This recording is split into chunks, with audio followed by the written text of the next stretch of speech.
Voici un autre exemple de calcul de la concentration en ppm. Si un sol contient du plomb dans une concentration de 5 ppm, quelle masse de plomb sera présente dans un échantillon de 500 g? Comparativement au numéro précédent, où nous avions une solution, c'est-à-dire un soluté qui était dissous dans un solvant, et où notre concentration était exprimée par la masse divisée par le volume, puisque nous sommes dans un solide plutôt que dans une solution, c'est plutôt la masse du soluté, encore une fois en milligrammes, qui sera représentée ou divisée en fait par la masse totale de notre échantillon que nous devrons mettre en kilogrammes.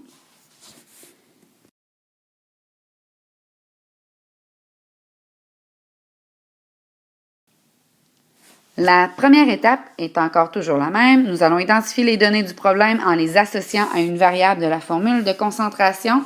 Et nous avons vu ici que C est égal à M sur V est modifié pour devenir C est égal à M sur la masse totale. Donc, si un sol contient du plomb dans une concentration de 5 ppm, notre 5 ppm va venir à la place du C pour la concentration.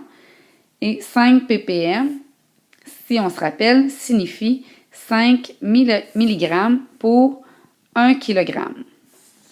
Et nous avons ensuite un échantillon de 500 g qui va représenter la masse totale que je remplace ici par 500 g. Et nous voyons que notre dénominateur doit être sous forme de kilogrammes pour les unités. Donc, nous allons diviser cette masse-ci par 1000 pour obtenir une masse de 0,5 kg. Ce que nous cherchons, c'est X ici, la masse du soluté. Ensuite, nous devons isoler la variable recherchée dans notre formule. Nous avons la masse inconnue, la masse totale de notre échantillon et la concentration. Donc, la concentration est égale à la masse divisée par la masse totale. Ce que l'on veut isoler, c'est ce qui est au numérateur ici. Donc, nous allons avoir la concentration fois la masse totale qui va nous donner la masse recherchée.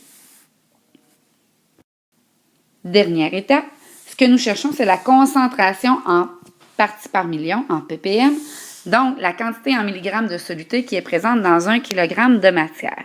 On remplace les données dans la formule. Donc, nous avions une concentration de 5 mg par 1 kg. Et ce que nous recherchons, c'est la quantité ici de plomb qui sera contenue dans un échantillon de 500 g ou, si vous préférez, 0,5 kg. Encore une fois, nous avons ici une petite règle de 3, une proportionnalité, où est-ce que nous allons faire 5 mg fois 0,5 kg divisé par 1 kg et nous allons obtenir, on voit ici que les kilogrammes s'annulent, et nous allons ainsi obtenir 2,5 mg. Donc, 2,5 mg vient répondre à la question qui nous était posée au départ, c'est-à-dire quelle est la quantité de plomb contenue dans un échantillon de 0,5 kg. Donc, la réponse est 2,5 mg.